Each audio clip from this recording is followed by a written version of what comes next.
사실은 잘못 설정한 의제라고 저는 생각을 합니다. 성장이냐 분배냐.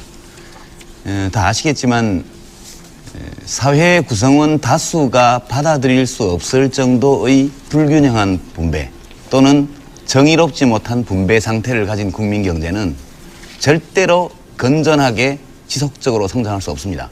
그런 사례를 저는 단 하나도 알지 못합니다. 동시에 성장하지 못하는 국민 경제는 장기간 분배 상태를 호전시키는 것이 불가능합니다.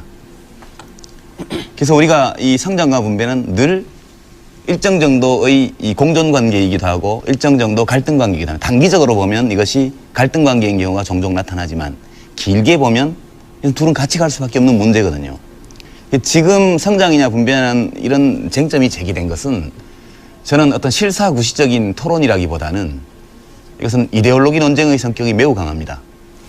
그러니까 지금 참여정부가 추진하는 어떤 시장개혁이나 구조개혁의 기본 방침이 적절치 않다거나 또 그것이 자기의 이익에 손실을 미칠 수 있다고 생각할 경우에 이런 정책을 가장 손쉽게 공격할 수 있는 방식이 일종의 경제 색깔론이거든요. 분배 위주로 간다. 성장이 저해될 것이다.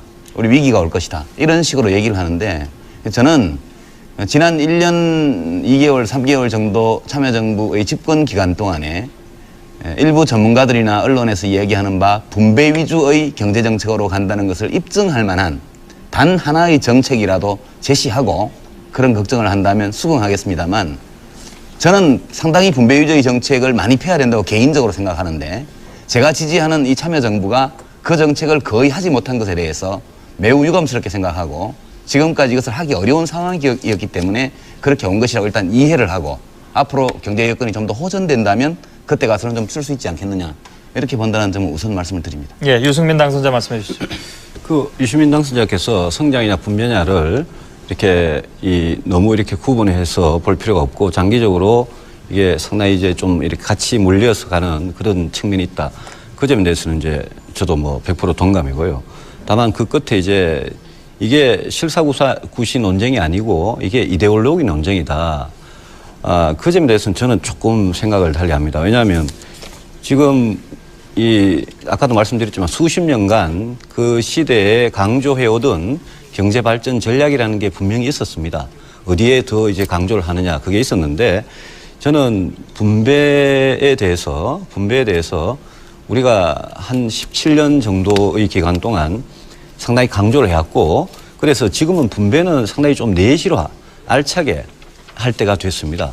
그런데 아까 그 참여정부 집권 1년 동안 분배 위주 정책으로 간 증거가 있느냐 저는 뭐 그런 것도 별로 기억이 안 납니다. 그 대신에 제가 문제를 삼고 싶은 거는 일단 참여정부 1년 동안 경제정책이 별로 없었습니다. 분배이고 성장에 관해 경제정책이 별로 없었고 맨날 조중동하고 싸우고 코도 맞추고 정치만 했고 정치 과잉이지 경제에 대해서는 굉장히 무관심했습니다. 일단 우선적으로 그걸 지적하지 않을 수 없고 경제정책 분야에서는 굉장히 우왕좌왕했습니다. 작년에 그 대학 교수들이 붙여준 별명이 우왕좌왕 아닙니까? 그거 굉장히 우왕좌왕했고요.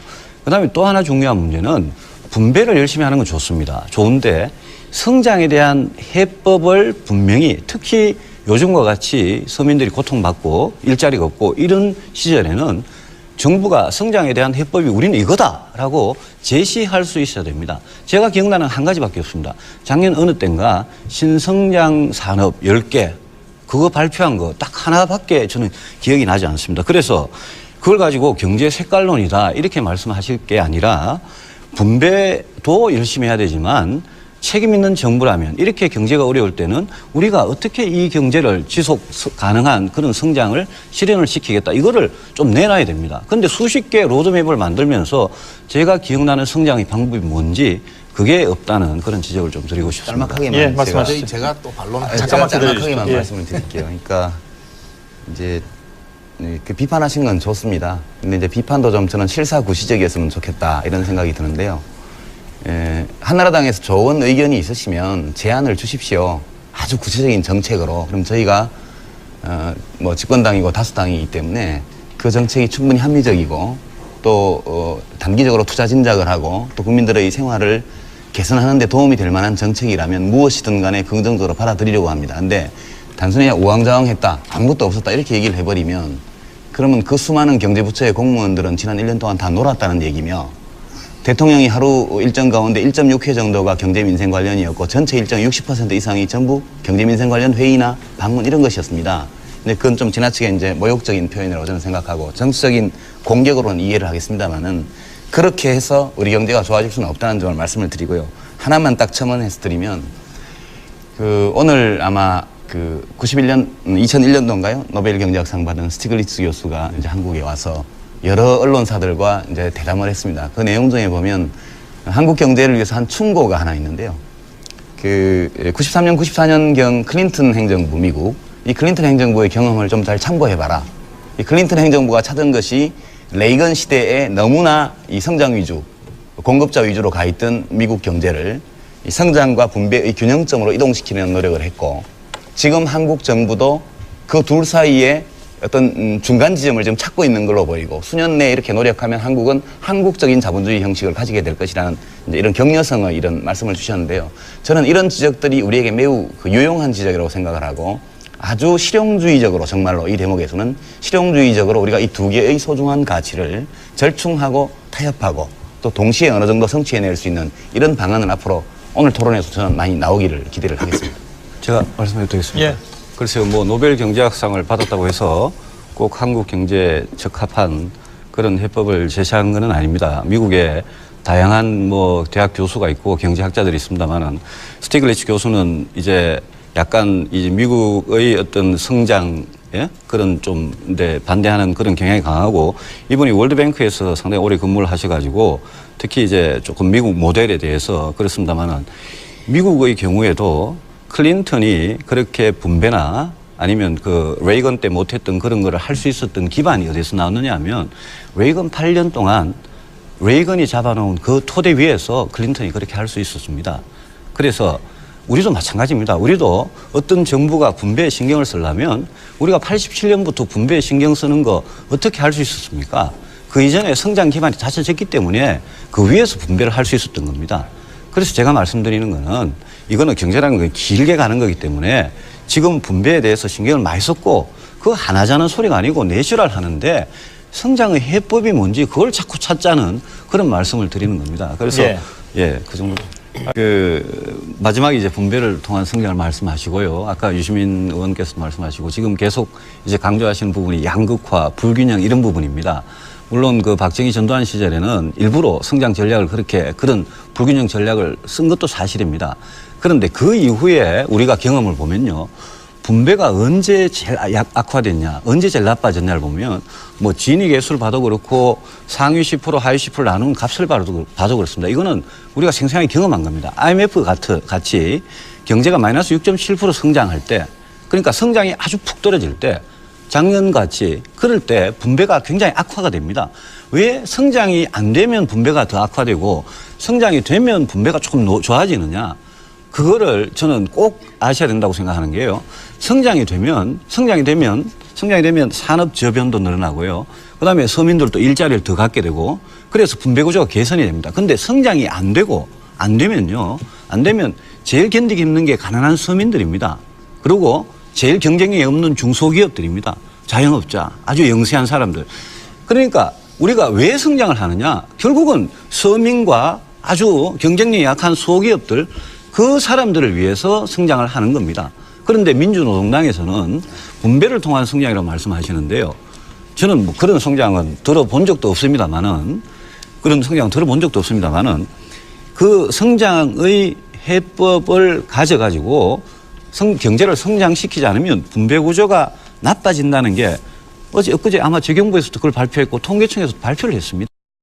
그래서 그 관계를 만약 우리가 인정을 한다면 그러면 분배를 통한 성장이니 아니면 불균형이니 양극화니 이런 거를 성장하고 자꾸 오해를 시키고 자꾸 대립을 시키고 그래서 성장을 이야기하면 마치 분배를 반대하고 서민을 반대하는 사람 같이 그렇게 말씀하시면 저는 그건 굉장히 우리가 현실적으로 증명할 수 있는 모순이다 이렇게 생각합니다.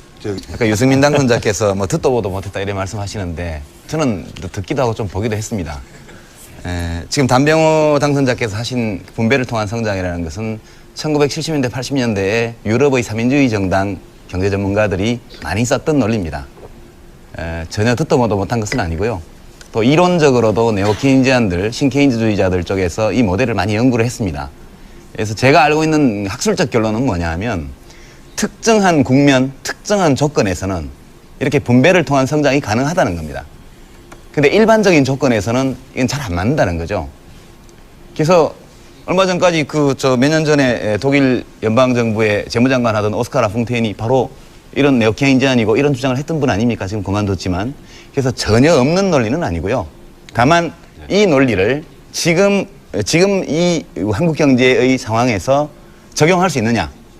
이제 그 점에 관해서 확신이 없는 것이죠. 저도 그 이론과 이런 것들을 알고 있지만 지금 이 모델을 여기에 적용하기에 우리가 지금 맞고 있는 이 상황, 위기 상황, 혹은 위기적 상황의 그 원인이 과연 그것이 유일한 것이거나 혹은 그것이 가장 중요한 것이냐에 대해서 저도 확신이 안 들기 때문에 저는 그런 주장을 안 하는 것이거든요. 이제 그 점에 대해서 너무 좀 이런 건 듣도 보도 못했다 이래 하시는 건 좀 지나치신 것 같고요. 그 다음에 이제 참여정부의 어떤 대책이 뭐냐 이렇게 이제 말씀을 하시는데 지금 정부에서는 이제 일단 중장기적인 어떤 근본 대책은 역시 혁신주도형 성장 이거에 대해서는 기업 쪽에서도 아마 굉장히 반기는 것으로 저는 알고 있습니다. 기본적으로 혁신주도형으로 가야 된다는 건 기본이고요. 다만 지금 국면에서 결국 경제를 활성화시켜야만 아까 말씀하신 것처럼 일자리도 많이 생기고 분배 상태도 호전되게 돼 있습니다. 우리가 1987년 노동자 대투쟁 이후에 90대 중반까지 진위계수나 이런 각종 지표로 나타난 분배 상태의 호전이 두드러졌거든요. 그러고 나서 외환위기 터지면서 급전직하 이제 상황이 나빠졌는데 다시 기본적으로 경제를 살려야만 그 다음에 분배를 호전시킬 수 있는 것은 분명한 사실이라고 저는 생각을 합니다. 그래서 이 시점에서는 조금 더 구체적으로 그러면 기업의 이 투자를 활성화시키고 특히 투자 여력을 가지고 있는 대기업들, 사내 유보를 많이 갖고 있지 않습니까? 그걸 자꾸 빚 갚는 데 쓰고 있는데 그러지 말고 좀 투자해서 고용도 창출할 수 있도록 하려면 뭘 해줘야 되냐, 정부에서.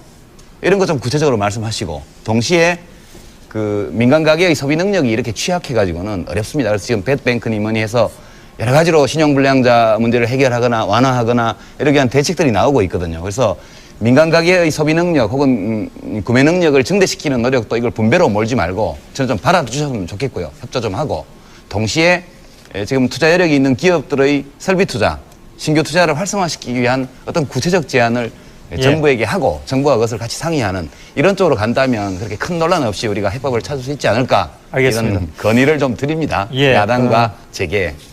지금 설비 투자가 지금 3년째 계속 마이너스 성장입니다. 그래서 정부가 투자를 살리기 위해서 얼마나 노력을 하고 계신지 제가 정확히는 모르겠지만 노력을 하신 그 결과가 지금 설비 투자가 계속 3년째 마이너스고 진짜 저는 걱정되는 거는 공장들이 문을 닫고 빠져나가고 개인들도 지금 통계에 정확히 잡히진 않지만 돈을 해외로 빼돌리는 개인들이 저는 상당히 늘어나는 걸로 그렇게 알고 있습니다. 그래서 이 빠져나가는 돈, 그리고 기업들이 아까 현금을 65조 원이나 쌓아두고 지금 투자를 안 한다는 거고 시중에 부동자금이 400조 원이나 있는데 투자 쪽으로 안 간다는 거 아닙니까? 그래서 저는 이런 상황에서는 정부가 진짜 좀 아주 한계적으로 막 이래 좁게 작게 이렇게 생각할 게 아니라 이 투자 마인드를 어떻게 살릴 거냐에 대해서 아주 발상의 전환 같은 걸 저는 좀 해야 된다고 생각합니다. 그래서 예컨대 기업에서 꾸준히 요구하고 있는 게 수도권 공장 총량제 이거를 좀 폐지해달라 이게 있습니다. 그런데 다행히 노무현 정권 그다음에 열린우리당이 지금 행정수도 이전을 추진하고 있지 않습니까? 그래서 행정수도 이전을 추진하고 있으니 그러니 수도권 공장 총량제 이런 규제는 저는 과감하게 저는 폐지해도 좋다고 생각합니다. 그다음에 기업들이 파주에 LG 필립스가 공장을 짓고 말이죠. 삼성이 아산에 뭐 반도체 공장을 하겠다 그러고 또 화성에도 하겠다 그러고 쌍용이 뭐 평택에다 하겠다 그러고 이게 전부 다 수도권 총량 규제 거기도 물겨 있고 또 기업들이 요구하는 게 기업 도시를 만들자는 겁니다. 거기에다가 기업이 투자하고 인프라 다 해주고 학교까지 돼 있고 그런 문화시설까지 다 돼 있는 그런 기업 도시를 만들자는 거예요. 지금 울산 창원이 기업 도시 아닙니까 이미. 그래서 그런 기업들의 요구는 저는 그게 무슨 진재벌이고 친기업이 아니라 그런 거는 거절할 이유가 없다고 생각합니다. 설비 투자가 이렇게 마이너스고 지금 기업들 해외로 도망가는 기업들을 바지가랑이라도 잡고 붙잡아야 될 판이기 때문에 저는 정부가 그런 점에 있어서는 이게 뭐 정경련이 요구하는 거다 누가 요구하는 거다 이렇게 지금 따질 계제가 아니다. 그래서 이거는 과감하게 해야 된다. 이렇게 좀 예, 알겠습니다. 지금 유승민 당선자께서 말씀하신 내용이 수도권 공장 총량제를 폐지하고 기업 도시를 건설하는 것을 좀 허용하자. 뭐 예를 거기에- 들면 그런 겁니다. 예. 거기에 하나 더 얹어놔도 됩니까? 예를 들면 출자 총액 제한 제도를 철폐하는 것도 저 개인적으로는 출자 그것도- 총액 제한도 그것도 예. 아주 시대착오적인 거고 그것도 폐지하는 게 저는 맞다고 생각합니다. 알겠습니다. 천상 제가 또 제가 리스폰스를 좀- 안 할 수가 없습니다. 이거. 제가 좀 말씀드리고 예, 유 의원께서 먼저 관련된 좀 얘기인데 신청하셨으니까 그 다음에 드리도록 제 하겠습니다. 이제 유승민 당선자가 그렇게 말씀하시는 취지를 이해합니다. 이해하는데 이제 우리가 정부가 정책을 집행할 때도 그렇고 국회의원들이 입법을 할 때도 그렇고 우리가 상충하는 어떤 정책 수단을 선택하면 그것이 어떤 가치는 달성하는 데 도움이 되지만 다른 가치를 훼손시키기도 하거든요. 그래서 우리가 하나의 가치만을 추구할 수 없기 때문에 근데 우리가 국토의 균형 발전이라는 가치가 있습니다. 동시에 기업의 투자 촉진이라는 가치가 있죠. 이 어느 하나가 다른 하나를 일방적으로 짓밟는 것은 못합니다. 그러니까 수도권 공장 총량제를 폐지하자든가 뭐 수도권 정비법 자체를 아예 없애버리자든가 이런 얘기는 만약 우리가 그 수도권이 아닌 지방의 발전에 관한 여러 전략을 마련하고 그것이 이미 이 시행 단계에 들어가 있다면 충분히 저는 검토해 볼 수 있다고 생각을 합니다. 근데 지금 단계에서 다 없애는 식으로 하는 거는 제가 볼 때는 또 기업의 투자 진작을 위해서 다른 가치를 너무 심하게 바른 것이기 때문에 좀 신중한 접근을 요한다는 말씀을 드리고요. 검토의 가능성은 있다고 예, 보신다는- 검토의 가능성은 있죠, 물론. 있는 것이고요. 기업이 왜 투자하지 않느냐? 우리가 통상적으로 경제 이론에서 살펴보면 예상 투자 수익률이 이자율보다 높으면 투자하는 거 아닙니까? 근데 안 하고 있죠. 일종의 뭐 전문가들이 말하는 유동성 함정에 빠진 거 비슷해요. 사내 유보도 엄청 많고 금리도 굉장히 낮은데 정부가 금융정책, 통화정책을 아무리 써도 투자를 안 합니다. 그러니까 이것은 수익 전망이 몹시 낮기 때문이거나 그러니까 수익성 있는 투자거리가 없거나 또는 수익성 있는 투자거리가 있음에도 불구하고 정부가 쳐놓은 규제 장벽 때문에 그 프로젝트를 집행할 수 없거나 둘 중에 하나일 겁니다, 아마. 그래서 투자 수익 예상이 예상 투자 수익률이 낮은 어떤 사업밖에 없다면 우리가 정부와 기업이 서로 협의해서 기업들이 높은 수익을 기대할 수 있는 뭐 새로운 산업 분야를 찾던가 할 수 있겠죠. 동시에 이미 수익률이 있는 투자거리가 있는데 구체적으로 어떤 규제 때문에 막히는 게 있다면 이건 대화에서 풀어야 됩니다. 그러니까 예컨대 삼성전자가 기흥인가요? 그 반도체 공장을 확장하거나 또는 쌍용자동차가 이제 또 평택이죠, 거기가? 평택인가요? 그 공장을 확대하거나 이런 것들은 해줘야 된다고 봅니다. 근데 그 문제를 그냥 일반적으로 그 수도권 전체의 공장 총량 규제나 수도권 정비법의 규제를 다 푸는 방식으로 하자 그래버리면 실제 필요한 일도 불필요한 논쟁에 휘말려서 못하게 되거든요. 결국 이제 규제를 예. 풀자는 말씀이시죠. 그러니까 우리가 볼 때 일장일단이 있지만 그래도 현재의 국면에서 압도적으로 긍정적인 면이 많은 그런 것들은 하기 위해서 필요한 규제만큼은 풀어야 된다고 저는 봅니다. 그러니까 풀어야 근데 그걸 된다는 지나치게 말씀이시죠. 일반화해서 예, 예. 수도권 규제 전체를 풀어버리자든가 이렇게 되면 아니요, 공장 총량제를 풀자 그랬고 그것 때문에 지금 투자를 못 하는 거거든요. 예. 그 문제는 그러니까 많이 저하고 대화할 사실은 여지가 있다고 똑같은- 봅니다. 정부와 예. 기업 사이에 또 여야 사이에 예. 굉장히 실용적이고 정말 실사구시적인 논의를 통해서 할 수 있다고 봅니다. 저는. 예. 하나만 질문을 던져보겠습니다. 예. 이 다 아시겠지만 이제 가공자본 창출해서 예. 계열사 지배하는 거 못하게 하려고 만드는 거 아닙니까? 상위 14개 그 재벌 기업에만 적용하죠. 자기 사업을 위한 신규 투자나 이런 거 출자하는 건 뭐 투자하는 건 관계 없는 거 아닙니까? 그리고 이 관련 업종에 투자하거나 신산업에 투자하거나 신기술 투자하거나 벤처 투자하거나 이게 아무 제한 없습니다. 근데 그럼에도 불구하고 끊임없이 이것을 요구하는 목소리가 있는데 출자 총액 제한 제도를 폐지하면 기업의 신규 투자, 설비 투자가 늘 수 있다는 논거를 한번 제시해 보시겠습니까? 그러면 뭐 한번 검토해 보죠. 뭐. 근데 저는 그런 논거를 못 봤거든요. 방금 두 분께서 출자 총액 제한 제도가 이게 이제 순자산의 25% 이내로 규제를 하면서 이제 뭐 시청자분들이 굉장히 이제 기술적인 이야기까지 합니다만은 기왕이면 쉽게 풀어서 말씀해 주시면 되죠. 굉장히 이제 예외 조항을 많이 뒀단 말입니다. 그래서 예외 조항을 많이 뒀기 때문에 구멍이 숭숭 나가지고 기업들이 전혀 여기에 제약을 안 받고 투자 마음대로 한다. 이렇게까지 이제 말씀을 하신 건데 현실은 그렇지는 않습니다. 현실은 그렇지는 않고 기업들이 하고 싶은데 출자 총액 제한에 걸려가지고 못하는 것도 있고 투자 이력이 굉장히 많은 기업 특히 이 제한이 25%면 25%라는 제한보다 훨씬 이렇게 많이 남은 기업 그런 기업은 할 수 있죠. 할 수 있는데 그게 아니고 25%에 이렇게 딱 걸려 있을 수가 있습니다. 기업이. 그런데 뭔가 투자를 하고 싶은데 이게 예외 조항에 해당이 안 돼가지고 투자를 못하는 그런 실질적인 경우가 최근에도 있었습니다. 그렇기 때문에 이게 완전히 무용지물이면 규제는 또 거꾸로 이야기하면 완전히 무용지물은 규제할 필요가 없지 않습니까? 투자를 못하는 게 아니라 출자를 못하는 아니요. 거죠. 그래서 그 문제에 대해서도 이현재 부총리께서는 출자 총액 제한에 대해서 상당히 완화, 폐지에 가까운 폐지라는 표현 안 썼습니다만 그런데 강철규 공정거래위원장께서는 이현재 부총리의 그런 발언에 대해서 출자와 투자를 구분 못한다. 이렇게 이제 말씀하셨는데 방금 이제 유시민 의원께서 그 말씀을 하시려고 그러는데 출자라는 거는 이제 자본에 참여하는 거죠. 그죠? 투자라는 거는 출자가 투자 안에 이렇게 포함된 개념이죠. 그런데 출자는 투자가 아니다. 이렇게 말씀하실 수는 없죠. 아니요, 그렇지 출자가 않습니까? 투자가 아니라는 것은 아닌데 예. 모든 출자가 투자인 것은 아니죠. 그러니까 이 제도는 원래 도입했을 때부터 우리가 말하는 실물 투자, 그죠? 공장을 짓고 설비를 들이고 사람을 고용하고 이런 실물 투자가 아닌 그 가공의 자본을 창출하기 위한 출자, 순수의 출자 이걸 규제하기 위해서 한 것이고 적용 범위가 극히 좁거든요. 아, 그래서 저는 지금 이것이 원래 의도는 그런데 실제 투자가 수반되는 출자도 같이 있죠. 규제를 받죠. 받죠. 예. 근데 예. 그 예외 규정 때문에 사실상 우리가 사회적으로 바람직하다. 국민 경제에 도움이 된다고 판단할 수 있는 거의 모든 종류의 투자들이 다 허용되어 있는 거 아닙니까? 그래서 이것이 물론 불만이 있고 다소 간의 부작용이 있을 수도 있겠습니다만 이런 것이 정부와 기업과의 관계를 좌우하는 큰 변수가 된다는 것을 저는 좀 실용적인 관점에서 볼 때 잘 이해를 못 하겠습니다. 저도 이게 뭐 굉장히 큰 이슈는 아닙니다. 큰 이슈는 아닌데 거꾸로 유시민 의원님께 하나 질문을 좀 드리면 유엔 보시기에는 그러면 이런 규제는 이게 세계에서 이제 우리나라만 갖고 있는 규제고 그다음에 가공자본 증식 말씀하셨지만 지금 지주회사는 허용하거든요. 지주회사가 자회사에 출자하는 것도 이것도 어차피 가공자본입니다. 그런데 유 의원님께서는 이 출자 총액 제한을 언제쯤 그러면 없애면 된다. 이렇게 보십니까? 그러니까요. 이렇게 이제 그 두 번째 질문은 너무 복잡한 문제라 제가 여기서 답변 안 드리겠고요. 이제 국제적으로 전례가 없는 이런 제도를 왜 우리만 하느냐. 아니요, 그게 아니라 제 말 그 말씀 의문의 핵심은 예.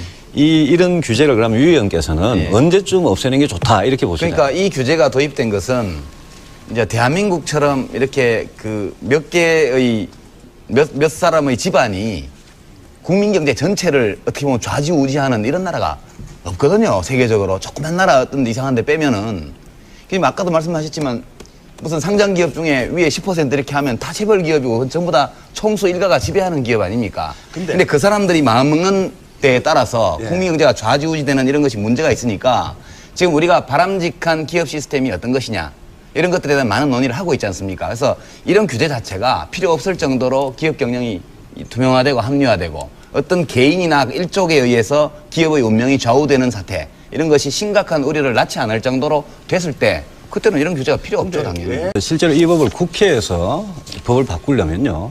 제일 문제가 서울, 인천, 경기의 국회의원들하고 충청도 국회의원들 싸우는 겁니다. 그래서 제가 아까 말씀드린 게 지금 이 정권이 행정 수도를 옮기고 있지 않습니까? 그렇지 않습니까? 그 최대의 소유자가 충청도입니다. 그렇지 않습니까? 이걸 다 옮기고 나버리면 이 공장 총량 규제 이게 절대 못 풉니다. 그러니까 지금이 저는 호기다 이겁니다. 근데 너무 이제 주관적인 그러니까 트레이드를 하는 겁니다. 예? 맞바꾸는 설득할 좋은 주관적인 기회다 이 예, 말씀. 설득할 예. 좋은 기회입니다. 이거는. 그리고 투자가 그만큼 절박하고요. 그다음에 두 예. 번째는 요거 한 간단히만 지금 시청자들께서 아까 그 유시민 의원님하고 또 이제 우리 김영배 부회장님하고 사이에 약간의 이제 설전이 오가면서 투자 사보타지라는 말을 말씀하셨습니다. 저는 오늘 노무현 대통령 열린우당 입당하셨죠. 예? 축하드리고 이제 진짜 여당이 되셨는데 근데 재벌들이 의도적으로 경기 나쁘게 하려고 그러고 사정 같은 거 피하고 개혁 피하려고 투자 사보타지 할 수 있습니다. 그리고 저도 정권 초기에 특히 1년 차에 그런 현상이 많이 나타나는 것 같아요. 그런 현상이 있을 수도 있지만 대통령께서나 아니면 집권 여당이나 정부에서는 그런 거 쳐다보시면 안 됩니다. 그거 쳐다보지 말고 지금 투자가 얼마나 어렵고 투자가 안 되고 얼마나 어려우냐. 사보타지 무서워가지고 투자 촉진을 못한다. 저는 뭐 그렇게 말씀 안 하셨지만 만약 그런 마인드라면 아직도 좀 갈 길이 멀다 싶은 생각이 좀 듭니다. 제가 예. 말을 하는 걸 다 들었지 않습니까? 어떤 맥락에서 제가 겁이 난다고 물론 근데 말씀드렸잖아요. 그 투자 사보타지라는 이게 게 이 대한민국은요 대통령 혼자 움직이는 나라도 아니고 정부 관료들이 마음대로 하는 나라도 아니고 이미 네. 국가와 민간 사이에 상당한 정도의 힘의 균형이 있어가지고요 정부 마음대로 절대로 못 끌고 갑니다. 그래서 제가 자꾸 기업과 재계와 정부 혹은 대통령과 그 대기업 사이에 정말로 허심탄회한 토론과 대화가 필요하다는 점을 누누이 기회 있을 때마다 말씀드리는데요. 알겠습니다. 서로 힘의 한계와 자기의 권한을 인정하면서 같이 가야 된다고 봅니다. 예. 그런 맥락에서 말씀드린 거예요. 예. 자, 말씀 중이에요. 아까부터 계속 강조해 오신 게 이제 대기업과 이 중소기업의 하청 관계에서 이제 중소기업한테 일종의 그 착취라는 말 표현은 안 쓰셨지만 중소기업한테 굉장히 이제 압박을 가하는 그런 이제 그걸 말씀하시는데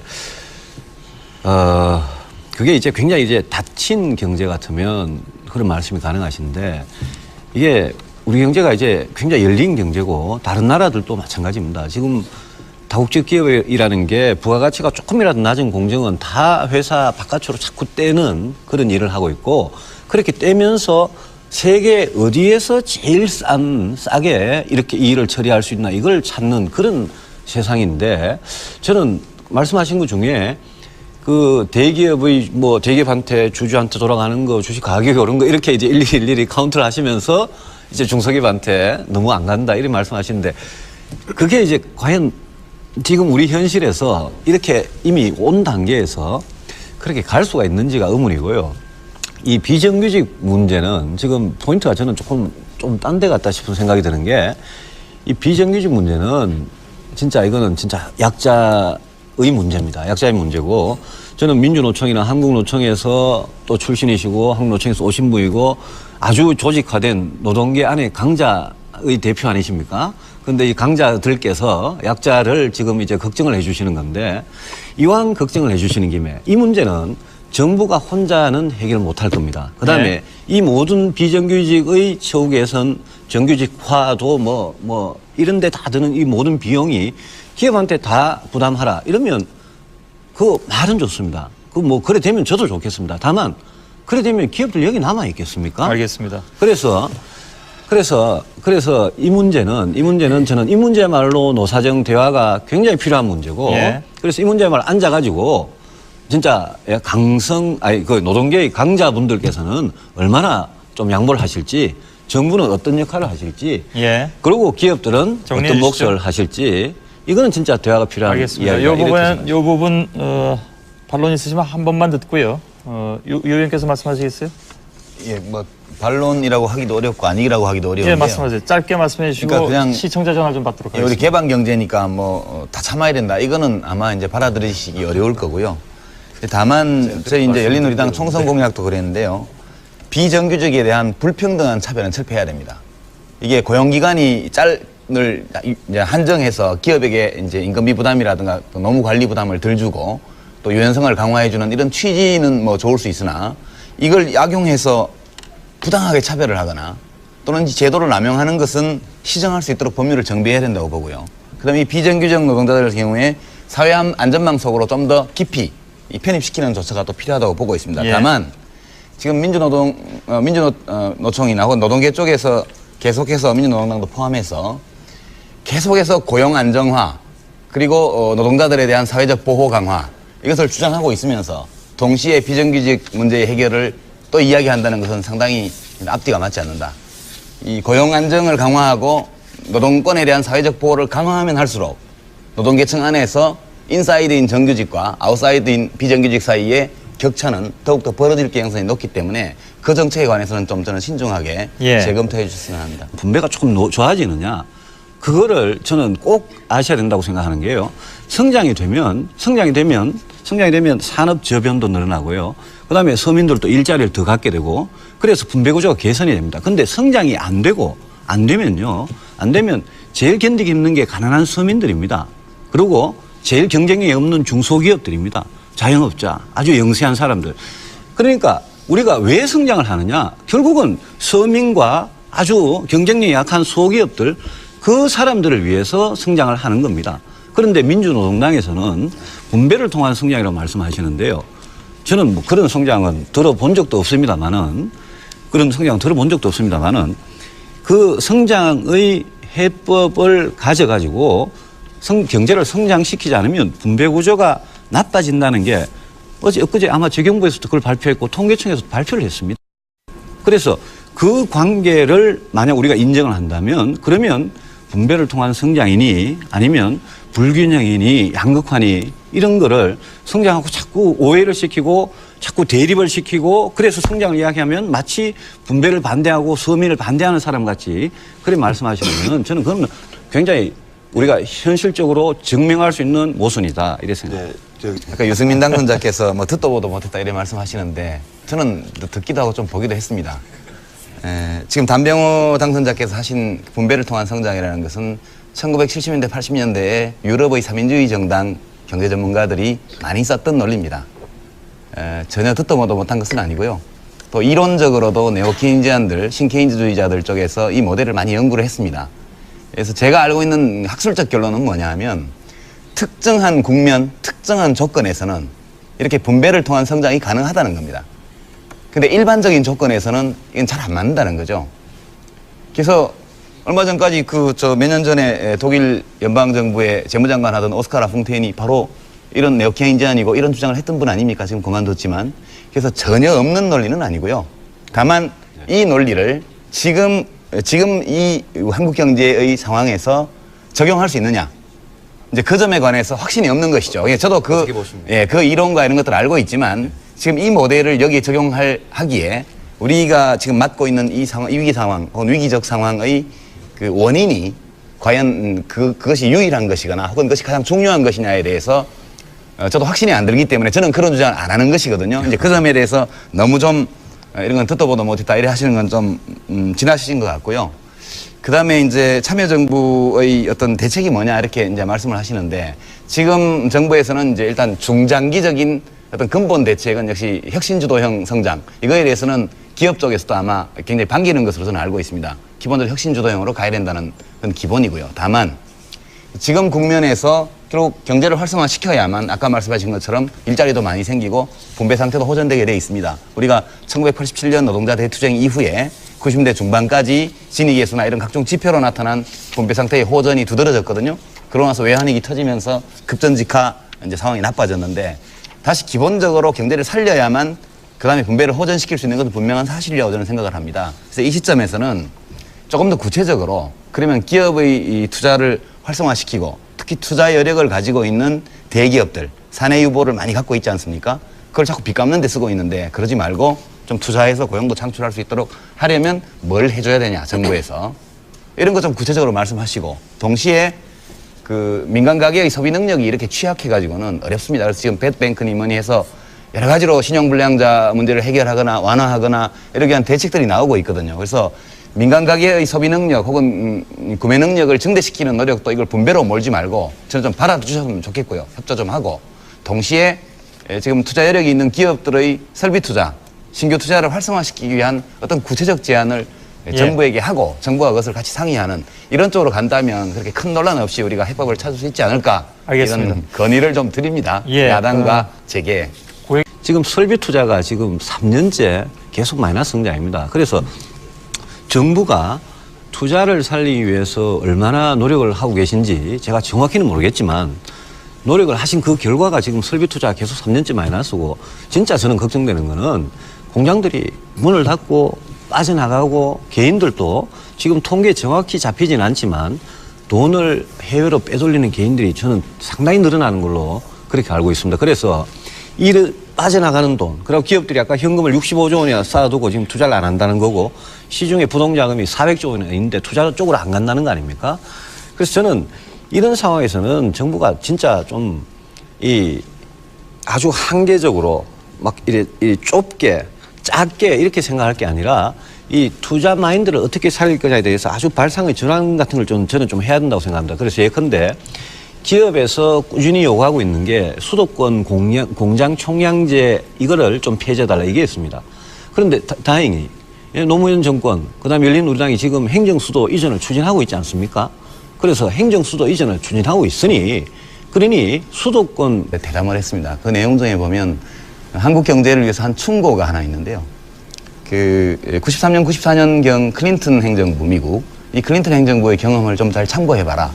이 클린턴 행정부가 찾은 것이 레이건 시대에 너무나 이 성장 위주, 공급자 위주로 가 있던 미국 경제를 이 성장과 분배의 균형점으로 이동시키는 노력을 했고 지금 한국 정부도 그 둘 사이에 어떤 중간 지점을 지금 찾고 있는 걸로 보이고 수년 내에 이렇게 노력하면 한국은 한국적인 자본주의 형식을 가지게 될 것이라는 이제 이런 격려성의 이런 말씀을 주셨는데요. 저는 이런 지적들이 우리에게 매우 유용한 지적이라고 생각을 하고 아주 실용주의적으로 정말로 이 대목에서는 실용주의적으로 우리가 이 두 개의 소중한 가치를 절충하고 타협하고 또 동시에 어느 정도 성취해낼 수 있는 이런 방안을 앞으로 오늘 토론에서 저는 많이 나오기를 기대를 하겠습니다. 제가 말씀해도 되겠습니다. 예.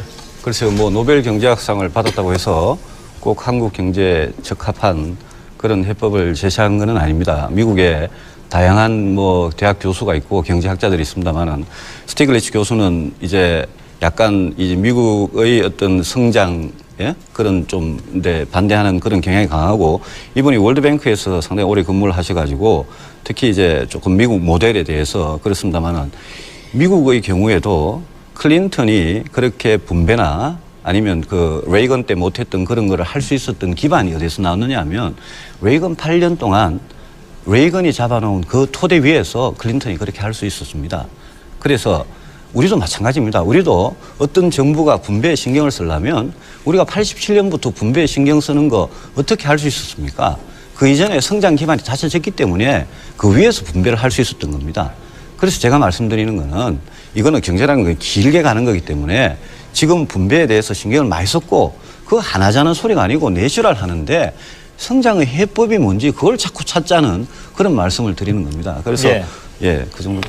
그 마지막에 이제 분배를 통한 성장을 말씀하시고요. 아까 유시민 의원께서 말씀하시고 지금 계속 이제 강조하시는 부분이 양극화, 불균형 이런 부분입니다. 물론 그 박정희 전두환 시절에는 일부러 성장 전략을 그런 불균형 전략을 쓴 것도 사실입니다. 그런데 그 이후에 우리가 경험을 보면요.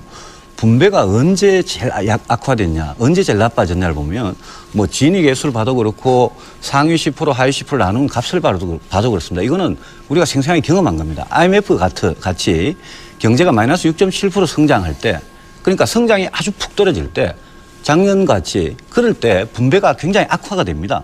왜 성장이 안 되면 분배가 더 악화되고 성장이 되면 한 17년 정도의 기간 동안 상당히 강조를 해왔고 그래서 지금은 분배는 상당히 좀 내실화, 알차게 할 때가 됐습니다. 그런데 아까 그 참여정부 집권 1년 동안 분배 위주 정책으로 간 증거가 있느냐? 저는 뭐 그런 것도 별로 기억이 안 납니다. 그 대신에 제가 문제를 삼고 싶은 거는 일단 참여정부 1년 동안 경제정책이 별로 없었습니다. 분배이고 성장에 관해 경제정책이 별로 없었고 맨날 조중동하고 싸우고 코드 맞추고 정치만 했고 정치 과잉이지 경제에 대해서는 굉장히 무관심했습니다. 일단 우선적으로 그걸 지적하지 않을 수 없고 경제정책 분야에서는 굉장히 우왕좌왕했습니다. 작년에 그 대학 교수들이 이 붙여준 별명이 우왕좌왕 아닙니까? 그거 굉장히 우왕좌왕했고요. 그다음에 또 하나 중요한 문제는 분배를 열심히 하는 건 좋습니다. 좋은데 성장에 대한 해법을 분명히 특히 요즘과 같이 서민들이 고통받고 일자리가 없고 이런 시절에는 정부가 성장에 대한 해법이 우리는 이거다라고 제시할 수 있어야 됩니다. 제가 기억나는 한 가지밖에 없습니다. 작년 어느 때인가 신성장 산업 10개 그거 발표한 거 딱 하나밖에 저는 기억이 나지 않습니다. 그래서 그걸 가지고 경제 색깔론이다 이렇게 말씀하실 게 아니라 분배도 열심히 해야 되지만 책임 있는 정부라면 이렇게 경제가 어려울 때는 우리가 어떻게 이 경제를 지속 가능한 그런 성장을 실현을 시키겠다. 이거를 좀 내놔야 됩니다. 그런데 수십 개 로드맵을 만들면서 제가 기억나는 성장의 방법이 뭔지 그게 없다는 그런 지적을 좀 드리고 싶습니다. 짤막하게만 말씀하시죠. 제가 또 반론 잠깐만 짤막하게만 예. 말씀을 드릴게요. 그러니까 이제 그 비판하신 건 좋습니다. 근데 이제 비판도 좀 저는 실사구시적이었으면 좋겠다 이런 생각이 드는데요. 한나라당에서 좋은 의견이 있으시면 제안을 주십시오. 아주 구체적인 정책으로. 그럼 저희가 뭐 집권당이고 다수당이기 때문에 그 정책이 충분히 합리적이고 또 단기적으로 투자 진작을 하고 또 국민들의 생활을 개선하는 데 도움이 될 만한 정책이라면 무엇이든 간에 긍정적으로 받아들이려고 합니다. 근데 단순히 우왕좌왕했다, 아무것도 없었다 이렇게 얘기를 해버리면 그러면 그 수많은 경제부처의 공무원들은 지난 1년 동안 다 놀았다는 얘기며 대통령이 하루 일정 가운데 1.6회 정도가 경제민생 관련이었고 전체 일정의 60% 이상이 전부 경제민생 관련 회의나 방문 이런 것이었습니다. 근데 그건 좀 지나치게 이제 모욕적인 표현이라고 저는 생각하고 정치적인 공격으로는 이해를 하겠습니다만은 그렇게 해서 우리 경제가 좋아질 수는 없다는 점을 말씀을 드리고요. 하나만 딱 첨언해서 드리면 오늘 아마 2001년도인가요? 노벨 경제학상 받은 스티글리츠 교수가 이제 한국에 와서 여러 언론사들과 이제 사실은 잘못 설정한 의제라고 저는 생각을 합니다. 성장이냐 분배냐. 다 아시겠지만 사회 구성원 다수가 받아들일 수 없을 정도의 불균형한 분배 또는 정의롭지 못한 분배 상태를 가진 국민 경제는 절대로 건전하게 지속적으로 성장할 수 없습니다. 그런 사례를 저는 단 하나도 알지 못합니다. 동시에 성장하지 못하는 국민 경제는 장기간 분배 상태를 호전시키는 것이 불가능합니다. 그래서 우리가 이 성장과 분배는 늘 일정 정도의 이 공존관계이기도 하고 일정 정도 갈등관계이기도 합니다. 단기적으로 보면 이것이 갈등관계인 경우가 종종 나타나지만 길게 보면 둘은 같이 갈 수밖에 없는 문제거든요. 지금 성장이냐 분배냐는 이런 쟁점이 제기된 것은 저는 어떤 실사구시적인 토론이라기보다는 이것은 이데올로기 논쟁의 성격이 매우 강합니다. 그러니까 지금 참여정부가 추진하는 어떤 시장개혁이나 구조개혁의 기본 방침이 적절치 않다거나 또 그것이 자기의 이익에 손실을 미칠 수 있다고 생각할 경우에 이런 정책을 가장 손쉽게 공격할 수 있는 방식이 일종의 경제 색깔론이거든요. 분배 위주로 간다. 성장이 저해될 것이다. 우리 위기가 올 것이다. 이런 식으로 얘기를 하는데 저는 지난 1년 2개월, 3개월 정도 참여정부의 집권 기간 동안에 일부 전문가들이나 언론에서 얘기하는 바 분배 위주의 경제정책으로 간다는 것을 입증할 만한 단 하나의 정책이라도 제시하고 그런 걱정을 한다면 수긍하겠습니다만 저는 상당히 분배 위주의 정책을 많이 펴야 된다고 개인적으로 생각하는데 제가 지지하는 이 참여정부가 그 정책을 거의 하지 못한 것에 대해서 매우 유감스럽게 생각하고 지금까지 이것을 하기 어려운 상황이었기 때문에 그렇게 온 것이라고 일단 이해를 하고 앞으로 경제 여건이 좀 더 호전된다면 그때 가서는 좀 쓸 수 있지 않겠느냐 이렇게 본다는 점을 우선 말씀을 드립니다. 예, 유승민 당선자 말씀해 주시죠. 유시민 당선자께서 성장이냐 분배냐를 이렇게 너무 이렇게 구분해서 볼 필요가 없고 장기적으로 이게 상당히 이제 좀 이렇게 같이 물려서 가는 그런 측면이 있다. 그 점에 대해서는 이제 저도 뭐 100% 동감이고요. 다만 그 끝에 이제 이게 실사구시 논쟁이 아니고 이게 이데올로기 논쟁이다. 그 점에 대해서는 저는 조금 생각을 달리합니다. 왜냐하면 지금 아까도 말씀드렸지만 수십 년간 그 시대에 강조해오던 경제 발전 전략이라는 게 분명히 있었습니다. 어디에 더 이제 강조를 하느냐 그게 있었는데 저는 분배에 대해서 우리가